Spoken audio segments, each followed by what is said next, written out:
Candi Jawi ini dibangun oleh raja, yaitu Raja Kertanegara. Raja Kertanegara yaitu raja terakhir dari Singosari. Dia membangun candi ini bertujuan untuk mempersatu Nusantara.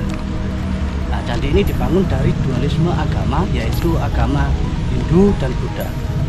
Dan candi ini dibangun di sini sebagai patok atas daerah kekuasaannya beliau, bahwa beliau pernah berkuasa dari Singosari sampai di daerah sini. Beliau berasal dari Singosari. Candi ini banyak keunikan. Yang bikin unik candi ini adalah dari postur-postur bangunan, relief-relief yang melingkar, terus dari ornamen-ornamen, dari keagamaan Hindu dan Buddha, dan banyak filosofi tentang candi ini. Memang candinya kecil, ramping, tinggi. Hanya candi Jawi saja yang tinggi di daerah Pasuruan atau candi terputus Pasuruan. Candi ini dari dualisme agama, yaitu agama Hindu dan Buddha. Bertujuan itu untuk merangkul atau mempersatukan keagamaan. Di masa itu masih ada agama Hindu dan Buddha, belum ada agama yang lain.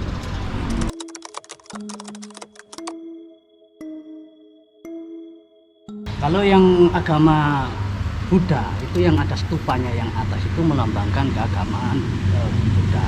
Yang Hindu itu yang bawah sampai akhir ini.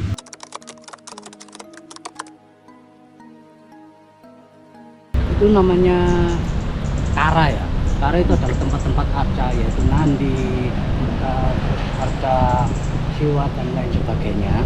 Itu dulu memang ada di situ karena runtuh terkena badai petir. Waktu itu pernah tersambar petir.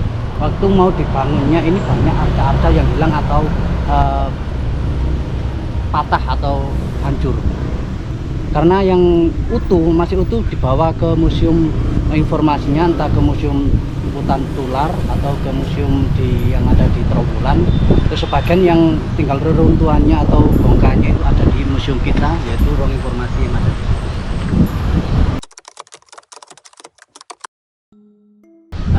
Waktu itu sebelum corona pernah dimanfaatkan untuk acara, yaitu yang dinamakan acara dari Dinas Pariwisata. Selain itu dari warga sini sendiri mengadakan acara, yaitu ruah desa atau selamatan desa, dan juga dari orang-orang ritual atau orang-orang kebudayaan yang mengadakan acara semacam yang dinamakan acara Purnama Sidhi atau bulan bulan. Yang dinamakan tadi acara padang bulan setiap bulan purnama, yang dinamakan, atau kalau orang dari kebudayaan itu acara Purnama Sidhi, yang dilakukan oleh orang-orang kebudayaan dengan gaya ritual, sembahyang dan sebagainya. Kali ini namanya padang bulan dari Dinas Pariwisata, memperkenalkan kebudayaan dari tanah Jawa, kayak jarang kebang, reok, tari-tarian, mengundang dari sanggar-sanggar sebelum corona. Tapi setelah corona sekarang disekat, sampai sekarang masih belum ada.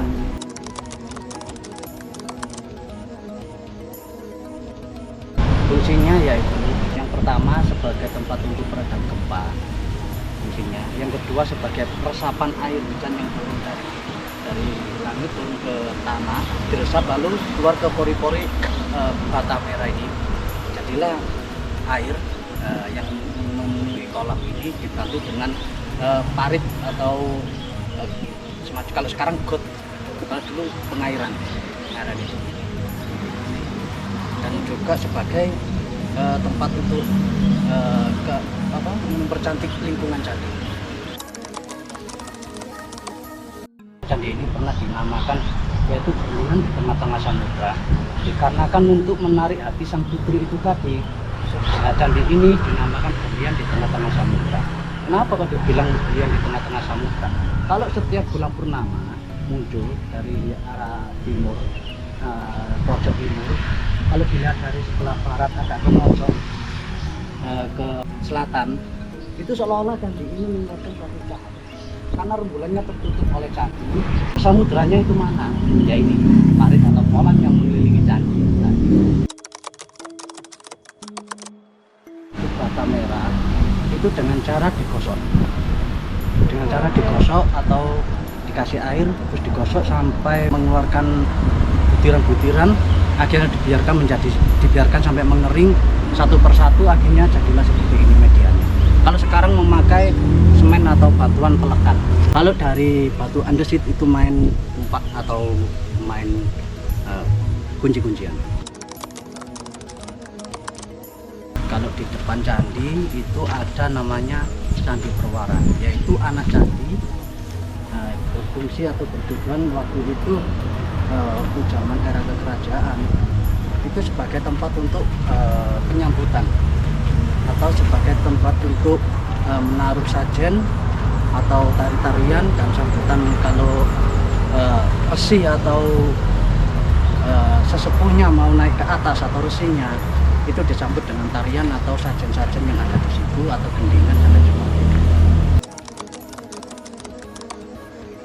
Tidak bisa dibangun seperti semula dikarenakan bentuk gambar dan arsiteknya nggak bisa diprediksi.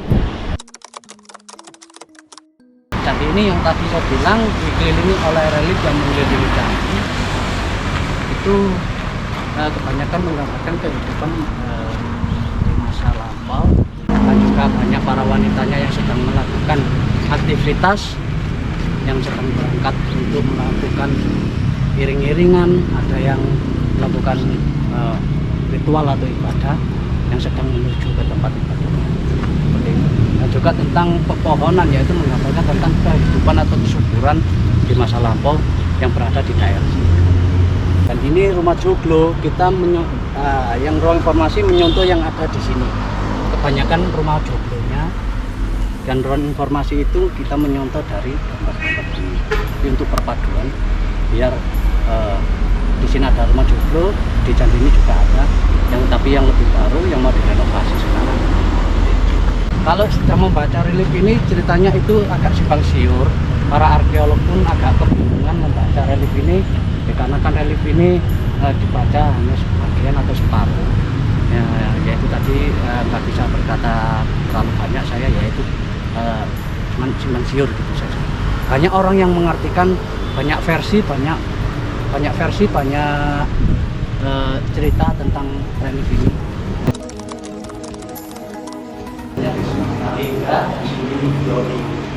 Dan caranya waktu itu untuk ibadahnya orang Buddha, Batu Doni Lingga ini agak semacam mondong, dikasih air, terus mengalir di sini, baru keluar di sini dikasih wadah untuk kesucian. Dan dinamakan air suci. Atau kalau enggak air suci, kadang air susu. Entah itu susu kambing atau sapi, itu dipadukan dengan yaitu dewa Kalki atau dewa matahari, atau semacam seorang pasukan atau raja yang sedang berburu. Perpaduan antara dewa matahari dengan kesuburan, itu Lingga. Nah, kalau yang ini adalah gapura bentar.